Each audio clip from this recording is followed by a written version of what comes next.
नमस्कार सभी साथियों का हार्दिक स्वागत आपके अपने YouTube चैनल सनी एजुकेशन पर। आज का वीडियो आगामी हर प्रकार की प्रतियोगी परीक्षाओं की दृष्टि से बहुत ही महत्वपूर्ण साबित होगा। आज के इस वीडियो में मनुष्य के तंत्रिका तंत्र से संबंधित जितने भी महत्वपूर्ण प्रश्न हैं उन प्रश्नों को इस वीडियो के अंदर लिया गया है। यदि आप ये वीडियो पूरा देख लेते हो तो आपके सारे के सारे प्रश्न क्लियर हो जाएंगे। आपको उसके बाद तंत्रिका तंत्र से संबंधित अलग अलग बुक पढ़ने से छुटकारा मिल जाएगा। तो आप इस वीडियो को पूरा देखें और अपने साथियों में भी ज़्यादा से ज़्यादा शेयर करें ताकि उनको भी इसका लाभ हो सके। और यदि आप चैनल पर नए हो तो चैनल को जरूर सब्सक्राइब कर लें ताकि आगे भी आपको इस प्रकार के वीडियो मिलते रहें। तो वीडियो शुरू करने से पहले आप जल्दी जल्दी वीडियो को लाइक कर दो। हमारे पास आज के इस वीडियो का पहला प्रश्न है, शरीर पर नियंत्रण कर संतुलन और समन्वय बनाने वाले तंत्र को क्या कहते हैं। बहुत ही अच्छा प्रश्न है कि शरीर पर नियंत्रण कर संतुलन और समन्वय बनाने वाले तंत्र को क्या कहते हैं। तो क्या कहते हैं, तंत्रिका तंत्र कहा जाता है। उसके बाद में 2 नंबर प्रश्न है हमारे पास, तंत्रिका तंत्र का निर्माण किन कोशिकाओं के द्वारा होता है। बहुत ही अच्छा प्रश्न है कि जो तंत्रिका तंत्र है उसका निर्माण किन कोशिकाओं के द्वारा होता है। तो उसका निर्माण तंत्रिका कोशिकाओं के द्वारा होता है, जिसको अंग्रेजी के अंदर न्यूरॉन्स भी कहा जाता है।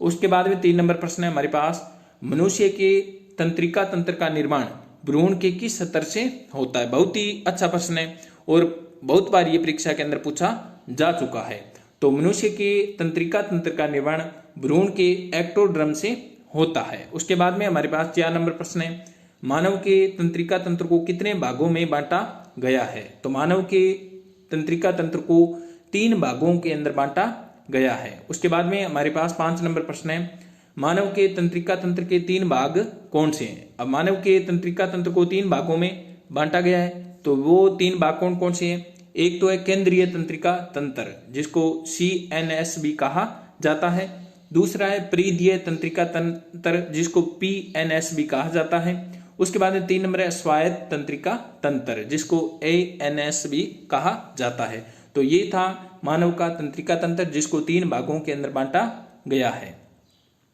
उसके बाद में 6 नंबर प्रश्न है हमारे पास, शरीर की सबसे लंबी कोशिका कौन सी होती है। तो शरीर की सबसे लंबी कोशिका किसे माना जाता है, न्यूरॉन को माना जाता है। इसी को तंत्रिका कोशिका कहा जाता है। उसके बाद में 7 नंबर प्रश्न है हमारे पास, तंत्रिका तंत्र की संरचनात्मक एवं क्रियात्मक इकाई किसे कहा जाता है। तो तंत्रिका तंत्र की क्रियात्मक और संरचनात्मक इकाई किसे कहा जाता है, न्यूरॉन को कहा जाता है। उसके बाद में 8 नंबर प्रश्न है हमारे पास, जन्म के बाद मानव के किस ऊतक में कोशिका का विभाजन नहीं होता। तो जन्म के बाद मानव के किस ऊतक या कोशिका में कभी भी विभाजन नहीं होता। तो कौन सी है एकमात्र कोशिका जिसके अंदर कभी विभाजन नहीं होता, तो वो है तंत्रिका कोशिका या तंत्रिका ऊतक। उसके बाद में 9 नंबर प्रश्न है हमारे पास, तंत्रिका कोशिका का मस्तिष्क किसे कहा जाता है। बहुत ही अच्छा प्रश्न है, जो तंत्रिका कोशिका है उसका मस्तिष्क किसे कहा जाता है। तो तंत्रिका कोशिका का मस्तिष्क इसके अंदर पाए जाने वाले केंद्र को ही कहा जाता है। उसके बाद में 10 नंबर प्रश्न है, तंत्रिका कोशिका कितने प्रकार की होती है। तो मानव के अंदर बहुत सारी तंत्रिका कोशिकाएं पाई जाती है। तो तंत्रिका कोशिकाएं कितने प्रकार की होती है, 3 प्रकार की तंत्रिका कोशिकाएं मानव के शरीर के अंदर पाई जाती है। उसके बाद में 11 नंबर प्रश्न है, प्रत्येक तंत्रिका कोशिका की लंबाई कितनी होती है। तो प्रत्येक तंत्रिका कोशिका की लंबाई कितनी होती है, 90 से 100 सेमी के बीच होती है। बहुत ही महत्वपूर्ण प्रश्न है। उसके बाद में 12 नंबर प्रश्न है, न्यूरॉन के 3 प्रकार कौन से होते हैं। तो मानव के शरीर के अंदर 3 प्रकार की न्यूरॉन या तंत्रिका कोशिका पाई जाती है। कौन कौन सी होती है, 3 प्रकार कौन से, एक तो है संवेदी न्यूरॉन, दूसरी है प्रेरक न्यूरॉन और तीसरी है मिश्रित न्यूरॉन। तो 3 प्रकार से मानव के शरीर के अंदर न्यूरॉन पाई जाती है। उसके बाद में 13 नंबर प्रश्न है हमारे पास, न्यूरॉन के कितने भाग होते हैं। तो न्यूरॉन को कार्य के आधार पर 3 भागों में बांटा गया है। उसके बाद में 14 नंबर प्रश्न है हमारे पास, न्यूरॉन के कौन कौन से भाग होते हैं। जो तंत्रिका कोशिका है उसको कार्य के आधार पर 3 भागों में बांटा गया है। कौन कौन से 3 भाग होते हैं, एक तो है कोशिका काय जिसको साइटोन या सोमा कहा जाता है। दूसरा है डेंड्रोन, उसके बाद में एक्सोन। तो इस प्रकार न्यूरॉन के कितने भाग होते हैं, 3 भाग होते हैं। उसके बाद में 15 नंबर प्रश्न है, बहुत ही महत्वपूर्ण प्रश्न है, न्यूरोट्रांसमीटर नामक रसायन कहाँ से स्रावित होता है। बहुत ही अच्छा प्रश्न है कि न्यूरोट्रांसमीटर नामक रसायन कहाँ से स्रावित होता है। जो तंत्रिका कोशिका है उसके जो 3 भाग है, उसका जो एक्सन भाग है, उस एक्सोन भाग से न्यूरोट्रांसमीटर नामक रसायन का स्त्रावण होता है। उसके बाद में हमारे पास 16 नंबर प्रश्न है, तंत्रिका कोशिका की छोटी धागेनुमा संरचना क्या कहलाती है। बहुत ही अच्छा प्रश्न है। तंत्रिका कोशिका के ऊपर छोटी धागेनुमा संरचना पाई जाती है, उसको क्या कहा जाता है, डेंड्रोन कहा जाता है। उसके बाद में 17 नंबर प्रश्न है, बहुत ही महत्वपूर्ण प्रश्न, वेरी वेरी इंपॉर्टेंट प्रश्न है और ये प्रश्न बहुत बार परीक्षा के अंदर पूछा जा चुका है। तो निषेल कण कहाँ पाए जाते हैं, या निषेल कण पूछ लेते हैं कभी कभी और निषेल कोशिका भी पूछ लेते हैं कि निषेल कण कहाँ पाए जाते हैं। तो कहाँ पाए जाते हैं, ये तंत्रिका कोशिका के अंदर पाए जाते हैं। और तंत्रिका कोशिका के कौन से भाग में पाई जाती हैं, 3 भाग होते हैं। तो तीन भागों के अंदर ये कोशिका काय जो भाग होता है, साइटोन या सोमा जो भाग होता है, उसके अंदर पाया जाता है। तो निषेल कण तंत्रिका कोशिका के कोशिका काय के अंदर पाया जाता है। उसके बाद में 18 नंबर प्रश्न है हमारे पास, एक तंत्रिका कोशिका का साइटोन से तात्पर्य कोशिका काय। तो एक तंत्रिका कोशिका का कोशिका काय और दूसरी तंत्रिका कोशिका के एक्सोन की विशिष्ट संधि स्थल को क्या कहते हैं। तो क्या कहते हैं, सिनेप्सिस कहा जाता है। उसके बाद में 19 नंबर प्रश्न है हमारे पास, सिनेप्सिस के बारे में सबसे पहले किसने बताया था। तो सिनेप्सिस के बारे में सबसे पहले चार्ल्स सेरीगेटन ने बताया था। उसके बाद में हमारे पास 20 नंबर प्रश्न है, केंद्रीय तंत्रिका तंत्र को कितने भागों में बांटा गया है। बहुत ही अच्छा प्रश्न है। जो केंद्रीय तंत्रिका तंत्र है उसको 2 भागों में बांटा गया है। अब मानव का जो तंत्रिका तंत्र था उसको 3 भागों में बांटा गया था। एक तो केंद्रीय तंत्रिका तंत्र, दूसरा परिधीय तंत्रिका तंत्र और तीसरा था स्वायत्त तंत्रिका तंत्र। तो जो केंद्रीय तंत्रिका तंत्र है उसको 2 भागों में बांटा गया है। उसके 2 भाग कौन कौन से हैं, एक तो है मस्तिष्क जिसको अंग्रेजी के अंदर ब्रेन कहा जाता है, दूसरा है मेरुरज्जु जिसको स्पाइनल कॉर्ड कहा जाता है। तो केंद्रीय जो तंत्रिका तंत्र है उसके 2 भाग होते हैं, मस्तिष्क और मेरुरज्जु। उसके बाद में 21 नंबर प्रश्न है कि जो परिधीय तंत्रिका तंत्र है का निर्माण किन के द्वारा होता है। तो मानव के अंदर जो परिधीय तंत्रिका तंत्र है उसका निर्माण किन के द्वारा होता है, एक तो कपाल तंत्रिकाओं के द्वारा और एक है मेरु तंत्रिकाओं के द्वारा इसका निर्माण होता है। उसके बाद में 22 नंबर प्रश्न है हमारे पास, स्वायत्त तंत्रिका तंत्र को कितने भागों में बांटा गया है। तो स्वायत्त तंत्रिका तंत्र को भी 2 भागों में बांटा गया है। एक तो है अनुकंपी तंत्रिका तंत्र और दूसरा है प्रानुकंपी तंत्रिका तंत्र। उसके बाद में 23 नंबर प्रश्न है हमारे पास, न्यूरॉन में पाए जाने वाले कोशिका द्रव्य को क्या कहते हैं। बहुत ही अच्छा प्रश्न है कि न्यूरॉन में जो कोशिका द्रव्य पाया जाता है उसको क्या कहा जाता है। तो उसको क्या बोलते हैं, न्यूरोप्लाज्म कहा जाता है। उसके बाद में 24 नंबर प्रश्न है, न्यूरॉन के कोशिका काय से जो छोटे छोटे अंगुलियों के समान प्रवद निकलते हैं उन्हें क्या कहा जाता है। बहुत ही अच्छा प्रश्न है कि जो न्यूरॉन का पहला भाग है जिसको कोशिका काय कहा जाता है, उससे छोटे छोटे अंगुलियों के समान जो प्रवर्ध निकलते हैं उन्हें क्या कहते हैं। तो उन्हें क्या कहते हैं, उन्हें डेंड्रोन कहा जाता है। उसके बाद में 25 नंबर प्रश्न है हमारे पास, एक्सोन के अंतिम छोर पर एक गुंडी के समान संरचना पाई जाती है, उसे क्या कहते हैं। तो उसे क्या बोलते हैं, साइनेप्टिक बटन कहा जाता है। उसके बाद में 26 नंबर प्रश्न है हमारे पास, एक्सोन पर मोटा आवरण पाया जाता है उसे क्या कहते हैं। बहुत ही अच्छा प्रश्न है। जो एक्सोन पर मोटा आवरण पाया जाता है उसे माइलिन का आवरण कहा जाता है। उसके बाद में 27 नंबर प्रश्न है हमारे पास, एक्सोन पर माइलिन आवरण के बीच में छोटे छोटे खंड पाए जाते हैं उन्हें क्या कहा जाता है। तो उन्हें क्या कहा जाता है, रेनवियर के नोड कहा जाता है। उसके बाद में 28 नंबर प्रश्न है, माइलिन आवरण किन कोशिकाओं के द्वारा बना होता है। जो माइलिन आवरण होता है वो श्वान सेल द्वारा बना होता है। 29 नंबर प्रश्न है हमारे पास, कौन सी तंत्रिका कोशिकाएं विभिन्न अंगों से सूचनाओं को केंद्रीय तंत्रिका तंत्र में लेके आती है। बहुत ही महत्वपूर्ण प्रश्न है। मानव के शरीर के अंदर 3 प्रकार से न्यूरॉन पाए जाते हैं।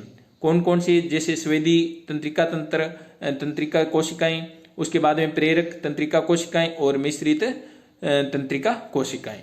तो कौन सी तंत्रिकाएं होती है जो विभिन्न अंगों से सूचनाओं को केंद्रीय तंत्रिका तंत्र में लेके आती है। तो उनका नाम क्या है? स्वेदी तंत्रिका कोशिकाएं। ये जो होती है ये शरीर के विभिन्न भागों की सूचनाओं को केंद्रीय तंत्रिका तंत्र में लेके आती है। उसके बाद में हमारे पास 30 नंबर प्रश्न है, केंद्रीय तंत्रिका तंत्र से सूचनाओं को शरीर के विभिन्न भागों में कौन सी तंत्रिका कोशिकाएं लेके जाती है? बहुत ही अच्छा प्रश्न है कि स्वेदी तंत्रिका कोशिका कौन सी होती है?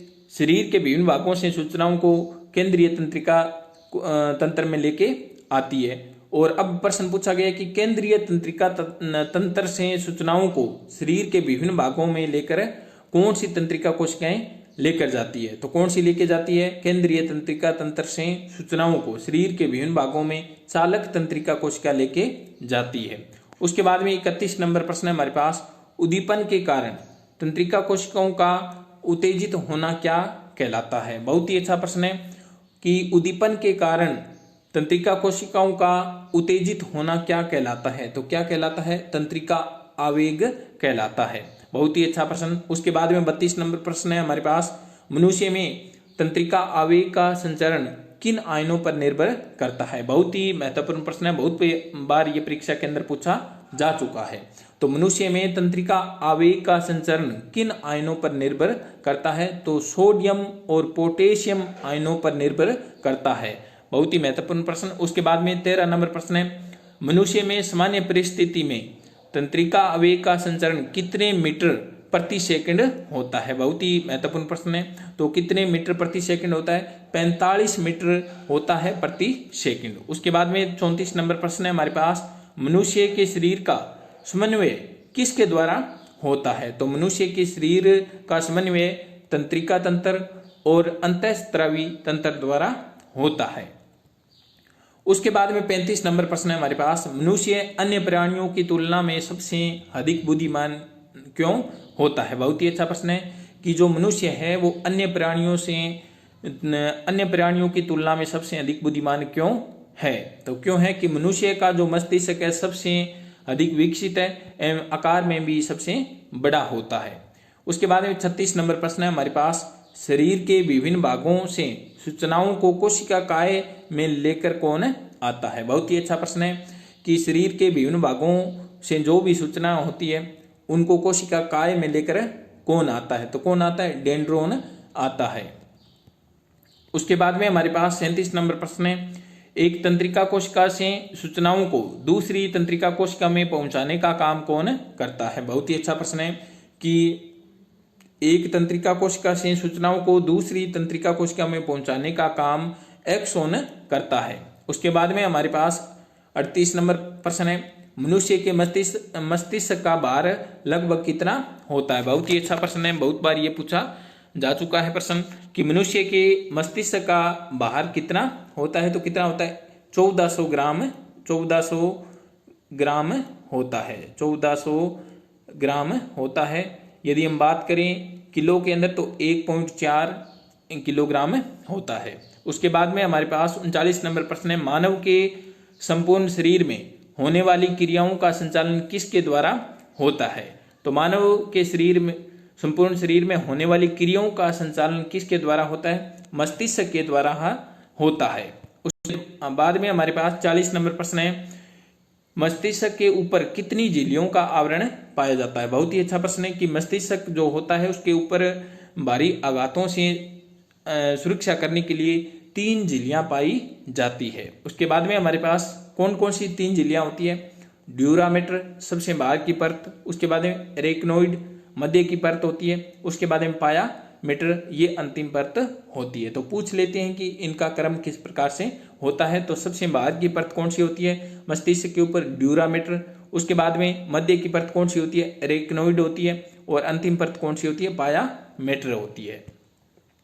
उसके बाद में 41 नंबर प्रश्न है हमारे पास, पर मस्तिष्क मेरुद्रव की एक वयस्क मनुष्य में मस्तिष्क में कितनी मात्रा होती है? बहुत ही अच्छा प्रश्न है कि जो पर मस्तिष्क मेरुद्रव है उसकी मात्रा एक मनुष्य के मस्तिष्क में कितनी होती है? तो कितनी होती है? 150 मिली होती है। उसके बाद में 42 नंबर प्रश्न है, मनुष्य में पर मस्तिष्क मेरुद्रव की मात्रा अधिक बढ़ जाने के कारण कौन सा रोग हो जाता है? तो कौन सा रोग होता है? मेनिंजाइटिस रोग हो जाता है। उसके बाद में 43 नंबर प्रश्न है हमारे पास, मस्तिष्क को कितने भागों में बांटा गया है? तो मस्तिष्क को 3 भागों के अंदर बांटा गया है। कौन कौन से भाग है? एक तो है अगर मस्तिष्क जिसको फोर ब्रेन भी कहा जाता है, दूसरा है मध्य मस्तिष्क जिसको मिड ब्रेन भी कहा जाता है, और तीसरा है पश्च मस्तिष्क जिसको हिड ब्रेन या हिंड ब्रेन भी कहा जाता है। तो मस्तिष्क को 3 भागों के अंदर बांटा गया है। उसके बाद में 44 नंबर प्रश्न है हमारे पास, मानव मस्तिष्क का कौन सा भाग संवेदन का कार्य करता है? बहुत ही अच्छा प्रश्न है। मानव मस्तिष्क का कौन सा भाग संवेदन के प्रति कार्य करता है? तो पर मस्तिष्क काम करता है। उसके बाद में 45 नंबर प्रश्न है, मानव में ऐच्छिक क्रियाओं का नियंत्रण मस्तिष्क का कौन सा भाग करता है? तो मानव के अंदर जितनी भी ऐच्छिक क्रियाएं होती है तो उनका नियंत्रण मस्तिष्क का कौन सा भाग करता है? पर मस्तिष्क करता है। उसके बाद में हमारे पास 46 नंबर प्रश्न है, बुद्धिमत्ता, मेमोरी, चेतना, वाणी का केंद्र किसे माना जाता है? बहुत ही महत्वपूर्ण प्रश्न है कि बुद्धिमत्ता यानी बुद्धि का केंद्र, मेमोरी, चेतना, वाणी का केंद्र किसे माना जाता है? तो मस्तिष्क के किस भाग को माना जाता है? पर मस्तिष्क को माना जाता है। उसके बाद में 47 नंबर प्रश्न है हमारे पास, सेरेब्रम पर मस्तिष्क को कहा जाता है। सेरेब्रम और डाइएनसेफेलोन किसके भाग हैं? तो ये दो किसके भाग हैं? अगर मस्तिष्क के भाग है। बहुत ही अच्छा प्रश्न है, पूछ लेते हैं कि अगर मस्तिष्क के कौन कौन से भाग है? तो 2 भाग है, सेरेब्रम और डाइएनसेफेलोन। उसके बाद में हमारे पास 48 नंबर प्रश्न है, दृष्टि, स्वाद, स्पर्श, ताप, दबाव, कंपन, पीड़ा आदि का प्रसारण केंद्र किसे माना जाता है? बहुत ही महत्वपूर्ण प्रश्न है कि दृष्टि, स्वाद, स्पर्श, ताप, दबाव, कंपन, पीड़ा आदि का प्रसारण केंद्र किसे माना जाता है? तो किसे माना जाता है? थैलेमस को माना जाता है। उसके बाद में 49 नंबर प्रश्न है, प्राकृतिक घटनाओं के बारे में जानकारी मस्तिष्क का कौन सा भाग देता है? बहुत ही महत्वपूर्ण प्रश्न। तो प्राकृतिक घटनाओं के बारे में जानकारी मस्तिष्क का जो थैलेमस भाग है वो देता है। उसके बाद में 50 नंबर प्रश्न है, भूख, प्यास, नींद, भावना, क्रोध आदि पर नियंत्रण मस्तिष्क का कौन सा भाग करता है? बहुत ही महत्वपूर्ण प्रश्न है कि भूख, प्यास, नींद, भावना और क्रोध आदि पर नियंत्रण मस्तिष्क का जो हाइपोथैलेमस भाग है वो नियंत्रण करता है। उसके बाद में 51 नंबर प्रश्न है हमारे पास, मनुष्य के शरीर का तापमान नियंत्रण कौन सा भाग करता है? बहुत ही महत्वपूर्ण प्रश्न है, बहुत बार परीक्षा के अंदर ये पूछा जा चुका है। तो मनुष्य के शरीर का तापमान नियंत्रण कौन करता है? हाइपोथैलेमस करता है।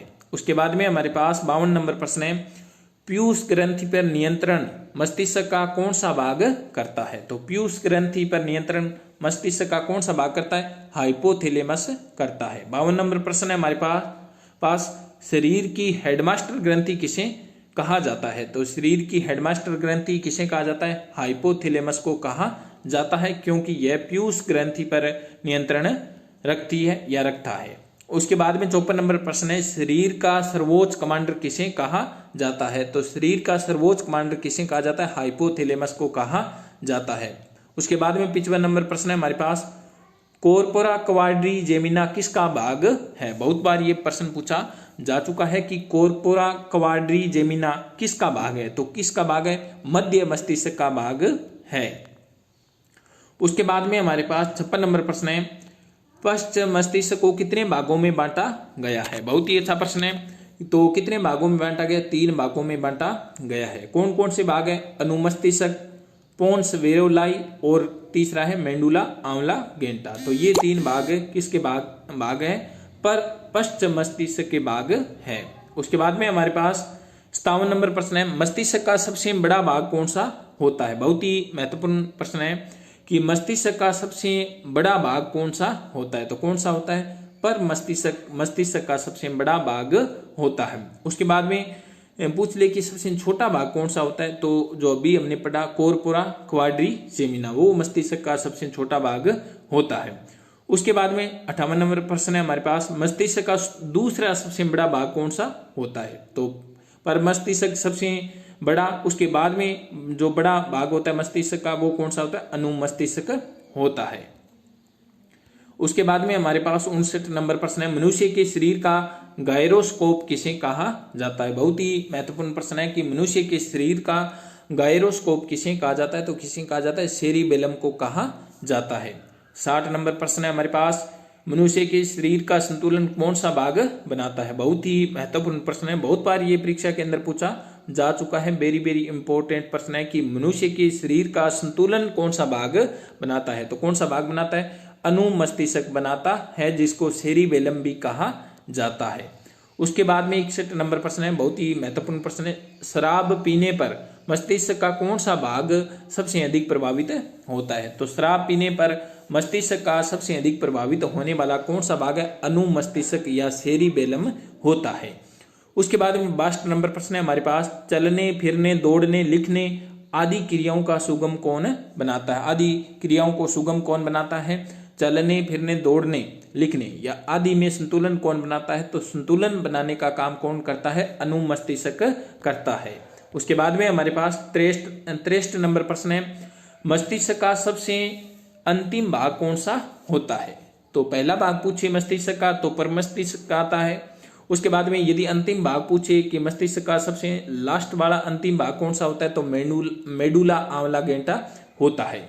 उसके बाद में 64 नंबर प्रश्न है, शरीर की अनैच्छिक क्रियाओं पर नियंत्रण कौन करता है। तो शरीर की अनैच्छिक क्रियाओं पर नियंत्रण मेडुला ऑब्लांगेटा करता है।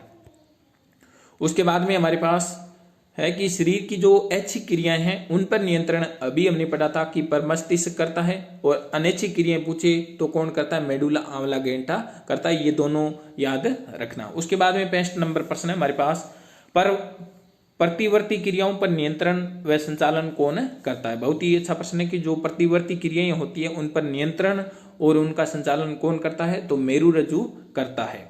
उसके बाद में 66 नंबर प्रश्न है हमारे पास, मनुष्य के कौन से अंग में सबसे कम पुनरुद्भवन की क्षमता पाई जाती है। तो मनुष्य के कौन से अंग में सबसे कम पुनरुद्भवन की क्षमता पाई जाती है, मस्तिष्क के अंदर सबसे कम पुनरुद्भवन की क्षमता पाई जाती है। उसके बाद में सबसे अधिक पुनरुद्भवन की क्षमता किस में पाई जाती है, यकृत में पाई जाती है। उसके बाद में जो लीवर या यकृत होती है वो शरीर का सबसे बड़ा आंतरिक अंग है, और शरीर का दूसरा सबसे बड़ा आंतरिक अंग किसे माना जाता है, मस्तिष्क को माना जाता है। उसके बाद में हमारे पास प्रश्न है कि मनुष्य में कितनी जोड़ी कपाल तंत्रिकाएं पाई जाती है। बहुत ही महत्वपूर्ण प्रश्न है। जो कपाल तंत्रिका और मेरु तंत्रिका होती है वो किसका निर्माण करती है, परिधीय तंत्रिका तंत्र का निर्माण करती है। तो कपाल तंत्रिकाओं की संख्या कितनी होती है, 12 जोड़ी इनकी संख्या होती है। उसके बाद में हमारे पास प्रश्न है कि मनुष्य में कितनी जोड़ी मेरु तंत्रिकाएं पाई जाती है। तो मेरु तंत्रिकाओं की संख्या कितनी होती है, 31 होती है। उसके बाद में हमारे पास प्रश्न है 69 नंबर प्रश्न है कि स्वायत्त तंत्रिका तंत्र की खोज किसने की थी। तो किसने की थी, स्वायत्त तंत्रिका तंत्र की खोज लेंजले नामक वैज्ञानिक ने की थी। उसके बाद में 70 नंबर प्रश्न है हमारे पास, कौन सा तंत्रिका तंत्र एड्रिनल ग्रंथि के स्त्राव को बढ़ाता है। बहुत ही अच्छा प्रश्न है कि कौन सा तंत्रिका तंत्र है जो एड्रिनल जो ग्रंथि है उसके स्त्राव को बढ़ा देता है। तो कौन सा बढ़ाता है, अनुकंपी तंत्रिका तंत्र क्या करता है, एड्रिनल ग्रंथि के स्त्राव को बढ़ा देता है। उसके बाद में हमारे पास 71 नंबर प्रश्न है, बहुत ही अच्छा प्रश्न है कि श्वसन, पाचन, बमन, छींकने, खांसने, हृदय स्पंदन आदि के केंद्र कहाँ पाए जाते हैं। तो कहाँ पाए जाते हैं, मेडुला ऑब्लांगेटा के अंदर पाए जाते हैं। बहुत ही महत्वपूर्ण प्रश्न।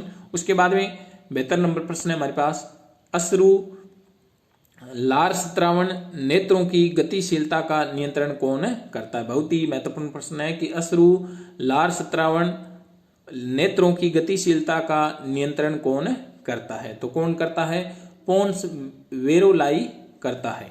उसके बाद में हमारे पास 73 नंबर प्रश्न है, किसने अनैच्छिक क्रियाओं को प्रतिवर्ती क्रियाओं का नाम दिया था। तो किसने नाम दिया था अनैच्छिक क्रियाओं को प्रतिवर्ती क्रिया, मार्शल हॉल ने दिया था, 1933 में दिया था। मार्शल हॉल ने 1933 में नाम दिया था। उसके बाद में हमारे पास प्रश्न की प्रतिवर्ती क्रिया कितने प्रकार की होती है। तो प्रतिवर्ती जो क्रिया होती है वो 2 प्रकार की होती है। उसके बाद में 75 नंबर प्रश्न है, मनुष्य में सेक्स संबंधी भावनाओं पर नियंत्रण कौन करता है। बहुत ही अच्छा प्रश्न है कि मनुष्य में सेक्स संबंधी भावनाओं पर नियंत्रण कौन करता है, हाइपोथैलेमस करता है।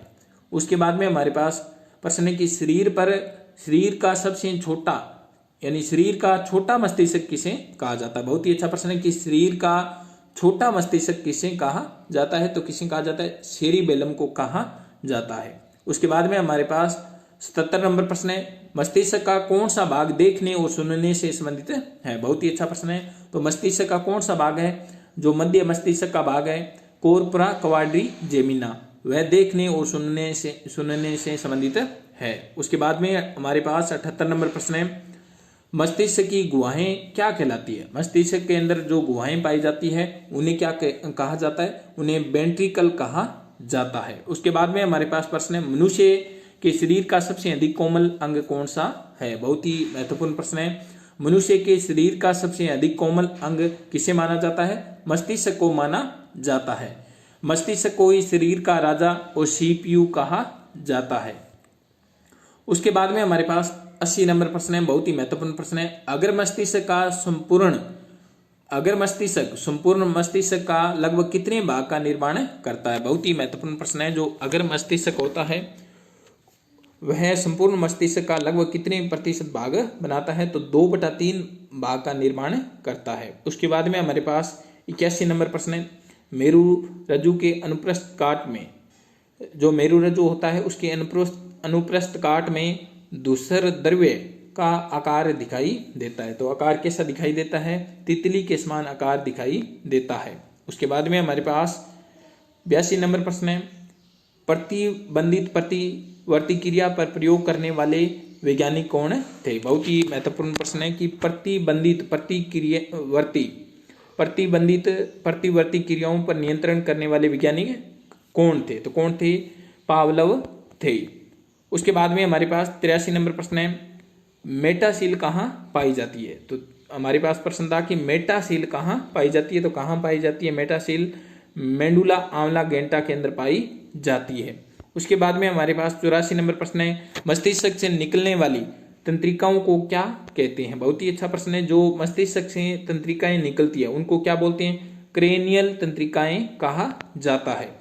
उसके बाद में 85 नंबर प्रश्न है हमारे पास, दुख, गुस्सा, डर आदि का प्रभाव सबसे अधिक किस पर पड़ता है। बहुत ही अच्छा प्रश्न है कि जो दुख है, ये दुख होता है या गुस्सा आता है या डर आदि का प्रभाव मस्तिष्क के किस भाग पर पड़ता है, या मस्तिष्क तंत्रिका तंत्र के कौन से भाग पर पड़ता है उसका प्रभाव, तो स्वायत्त तंत्रिका तंत्र पर इसका प्रभाव पड़ता है। उसके बाद में हमारे पास 86 नंबर प्रश्न है, स्वायत्त तंत्रिका तंत्र किसके ऊपर नियंत्रण रखता है। बहुत ही अच्छा प्रश्न है। जो स्वायत्त तंत्रिका तंत्र होता है वो शरीर के आंतरिक अंगों पर नियंत्रण रखता है। उसके बाद में हमारे पास 87 नंबर प्रश्न है, शरीर मस्तिष्क का तीसरा वेंट्रिकल कहाँ पर स्थित होता है। बहुत ही अच्छा प्रश्न है कि मस्तिष्क का तीसरा वेंट्रिकल कहाँ पर स्थित होता है, तो कहाँ पर पाया जाता है, डाइएनसिफिलोन की छत पर पाया जाता है। उसके बाद में हमारे पास प्रश्न है कि मस्तिष्क का कौन सा भाग पेशियों के संकुचन से संबंधित है। बहुत ही महत्वपूर्ण प्रश्न है। बहुत ही महत्वपूर्ण प्रश्न है कि मस्तिष्क का कौन सा भाग पेशियों के संकुचन से संबंधित है या पेशियों पर नियंत्रण रखता है, तो कौन सा भाग रखता है, सेरिबेलम रखता है।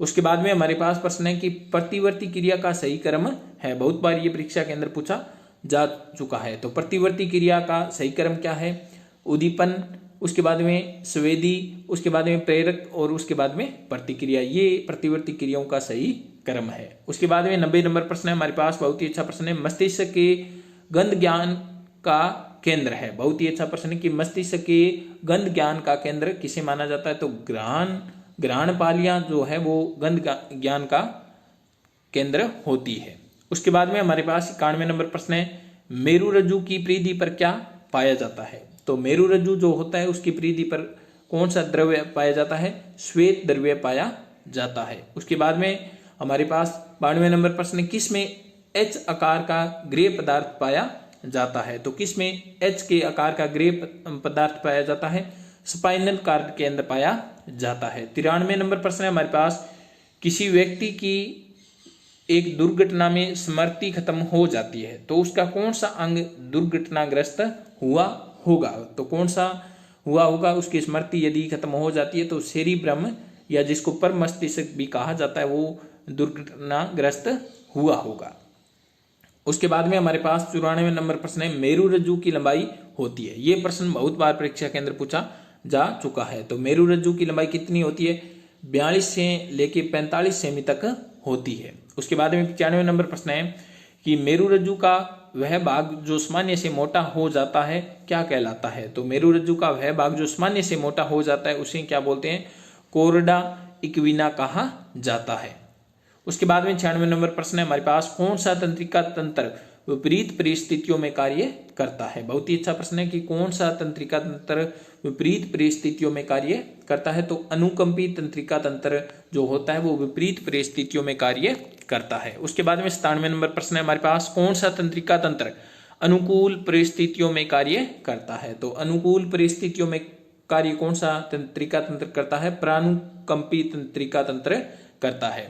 98 नंबर प्रश्न है हमारे पास, ठंडा तथा गर्म को पहचानने के लिए केंद्र कहाँ पर स्थित होते हैं? बहुत ही अच्छा प्रश्न है कि ठंडा तथा गर्म को पहचानने के लिए केंद्र कहाँ पर स्थित होते हैं? कहाँ पर स्थित होते हैं? थैलेमस के अंदर स्थित होते हैं।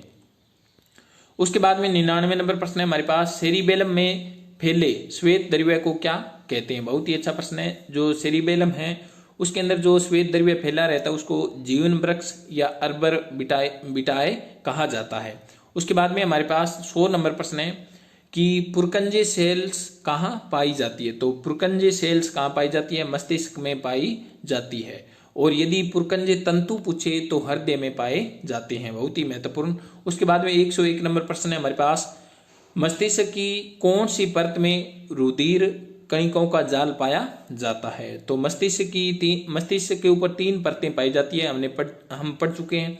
तो मस्तिष्क की कौन सी परत में रुधिर कणिकाओं का जाल पाया जाता है? तो अरेक्नोइड के अंदर पाया जाता है। उसके बाद में 102 नंबर प्रश्न है, जिन न्यूरॉन्स पर माइलिन का आवरण होता है उन्हें क्या कहते हैं? तो जिन न्यूरॉन पर माइलिन का आवरण पाया जाता है उन्हें क्या बोलते हैं? मेडुलेटेड फाइबर कहा जाता है। 103 नंबर प्रश्न है हमारे पास, मस्तिष्क का कौन सा भाग संवेगात्मक क्रियाओं पर नियंत्रण करता है? बहुत ही महत्वपूर्ण प्रश्न है। तो कौन सा भाग करता है? हाइपोथैलेमस करता है। उसके बाद में 104 नंबर प्रश्न है हमारे पास, किसी व्यक्ति की जैविक मृत्यु का संबंध किस ऊतक के खत्म होने से है? बहुत ही महत्वपूर्ण प्रश्न है और बहुत बार ये परीक्षा के अंदर पूछा जा चुका है कि किसी व्यक्ति की जैविक मृत्यु का संबंध किस ऊतक के खत्म होने से है? तो किस ऊतक से खत्म होने से है? मस्तिष्क के ऊतक या मस्तिष्क के खत्म होने से है। उसके बाद में 105 नंबर प्रश्न है, रीढ़ की हड्डी मस्तिष्क के किस हिस्से से निकलती है? बहुत ही अच्छा प्रश्न है कि जो रीढ़ की हड्डी होती है वो मस्तिष्क के किस हिस्से से निकलती है? तो किस भाग से निकलती है? मज्जा, जिसको मेडुला ऑब्लांगेटा कहा जाता है, उस भाग से रीढ़ की हड्डी निकलती है। उसके बाद में 106 नंबर प्रश्न है, मानव मस्तिष्क में कितनी गुहाएं होती है? तो मानव के मस्तिष्क में कितनी गुहाएं पाई जाती है? 2 गुहाएं पाई जाती है। 107 नंबर प्रश्न है, हृदय की धड़कन की गति किस से बढ़ती है? बहुत ही अच्छा प्रश्न है कि जो हृदय की धड़कन की गति बढ़ जाती है किससे बढ़ती है? अनुकंपी तंत्रिका तंत्र के द्वारा बढ़ जाती है। उसके बाद में 108 नंबर प्रश्न है हमारे पास, हमारे मस्तिष्क और मेरु रज्जु के चारों ओर के सुरक्षात्मक परत को क्या कहते हैं? बहुत ही अच्छा प्रश्न है कि हमारे मस्तिष्क और मेरु रज्जु के चारों ओर के सुरक्षात्मक परत को क्या कहते हैं? तो उसको क्या बोलते हैं? मेनिनजेज कहा जाता है। 109 नंबर प्रश्न है हमारे पास, एक एक्सोन के कोशिका द्रव्य को क्या कहा जाता है या क्या कहते हैं? तो एक्सोन के अंदर जो कोशिका द्रव्य पाया जाता है उसको एक्सोप्लाज्म कहा जाता है। 110 नंबर प्रश्न है हमारे पास, एक न्यूरॉन के साइनेप्टिक नोब में क्या पाया जाता है? तो एक न्यूरॉन के साइनेप्टिक नोब में या बटन में क्या पाया जाता है? न्यूरोट्रांसमीटर पाया जाता है।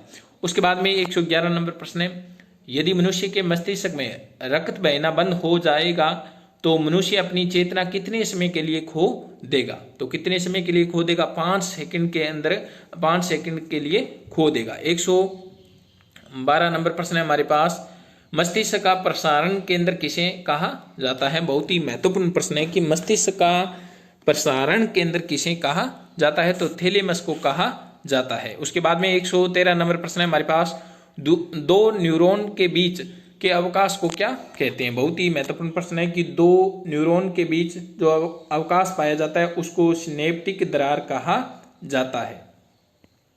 उसके बाद में हमारे पास 114 नंबर प्रश्न है EEG, जिसका पूरा नाम है इलेक्ट्रोएन्सेफेलोग्राफ, किसके कार्य को जानने के लिए किया जाता है? तो EEG किसके कार्य को जानने के लिए किया जाता है? मस्तिष्क के कार्य को जानने के लिए किया जाता है। उसके बाद में 115 नंबर प्रश्न है तंत्रिका तंत्र संबंधी अध्ययन को क्या कहा जाता है? तो तंत्रिका तंत्र का जो अध्ययन किया जाता है उसको क्या बोलते हैं? न्यूरोलॉजी कहा जाता है। 116 नंबर प्रश्न है हमारे पास ध्वनि की संवेदना मानव मस्तिष्क में लगभग कितनी देर तक रहती है? बहुत ही महत्वपूर्ण प्रश्न है कि ध्वनि की संवेदना जो होती है वो मानव मस्तिष्क में लगभग कितनी देर तक रहती है? तो 0.1 सेकंड तक रहती है।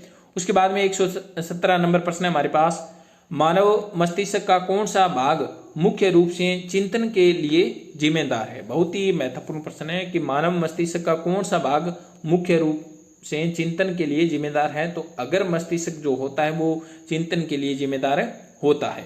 उसके बाद में हमारे पास 118 नंबर प्रश्न है किसे एनसेफेलॉन भी कहा जाता है? तो एनसेफेलॉन किसे कहा जाता है? ये जो कॉर्पोरा क्वाड्रिजेमिना है उसको कहा जाता है। तो यहाँ पे उत्तर इसका लिखा नहीं है।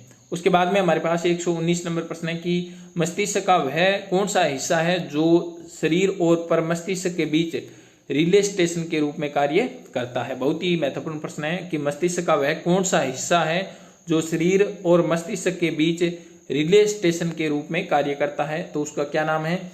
थैलेमस उसका नाम है। उसके बाद में हमारे पास 120 नंबर प्रश्न है हमारे शरीर में बनने वाला पहला तंत्र है? तो मानव के शरीर के अंदर बहुत सारे तंत्र पाए जाते हैं, पाचन, उत्सर्जन, श्वसन, परिसंचरण तंत्र, तो बहुत सारे तंत्र पाए जाते हैं। उनमें से सबसे पहले बनने वाला तंत्र कौन सा है? होता है तंत्रिका तंत्र होता है। उसके बाद में हमारे पास 121 नंबर प्रश्न है जब शरीर का तापमान बढ़ता है तो मस्तिष्क का कौन सा भाग पसीने से उत्पन्न होने वाले संकेत त्वचा की ग्रंथियों को भेजता है जिससे वे पानी छोड़ती है? तो कौन सा भाग होता है? हाइपोथैलेमस होता है। तो जब शरीर का तापमान बढ़ता है तो मस्तिष्क का कौन सा भाग पसीने से उत्पन्न होने वाले संकेत त्वचा की ग्रंथियों को भेजता है? तो कौन सा भाग भेजता है? हाइपोथैलेमस को भेजता है। उसके बाद उस ग्रंथियों से वो ग्रंथियां पानी छोड़ती है। उसके बाद में 122 नंबर प्रश्न है वह जीव है जिसमें तंत्रिका तंत्र की शुरुआत हुई? तो पहला जीव कौन सा है जिसमें तंत्रिका तंत्र की शुरुआत हुई? तो पहला जीव था हाइड्रा, जिसके अंदर तंत्रिका तंत्र की शुरुआत हुई थी। उसके बाद में 123 नंबर प्रश्न है हमारे पास सबसे पहले किस जीव में मस्तिष्क की बनने की शुरुआत हुई थी? तो सबसे पहले किस जीव में मस्तिष्क के बनने की शुरुआत हुई थी? तो प्लेनेरिया जो जीव था उसके अंदर सबसे पहले मस्तिष्क बनने की शुरुआत हुई थी। उसके बाद में 124 नंबर प्रश्न है एकशेरुकी जंतुओं में सबसे विकसित मस्तिष्क किसके पास होता है? तो किसके पास होता है? ऑक्टोपस के पास होता है। उसके बाद में 125 नंबर प्रश्न है हमारे पास निम्न में से किस जंतु के पास तंत्रिका कोशिका तो होती है लेकिन मस्तिष्क नहीं होता है? तो किसके पास तंत्रिका कोशिकाएं होती है, मस्तिष्क नहीं होता? हाइड्रा के पास तंत्रिका कोशिका होती है, मस्तिष्क नहीं होता। तो ये था आज का वीडियो और आज के महत्वपूर्ण प्रश्न। वीडियो कैसा लगा कमेंट बॉक्स में जरूर बताएं और अपने साथियों को भी ज़्यादा से ज़्यादा इसको शेयर करें ताकि उनको भी लाभ हो सके। मुझे इस प्रकार की वीडियो बनाने में बहुत सारी बुकें पढ़नी पड़ती है, तो आप इस वीडियो को ज़्यादा से ज़्यादा अपने मित्रों को शेयर करें और उनको इस चैनल पर लेके आएँ ताकि मुझे भी लाभ हो और आपको भी अच्छा मैटर मिलता रहे। तो धन्यवाद, मिलते हैं जल्दी अगले वीडियो के साथ।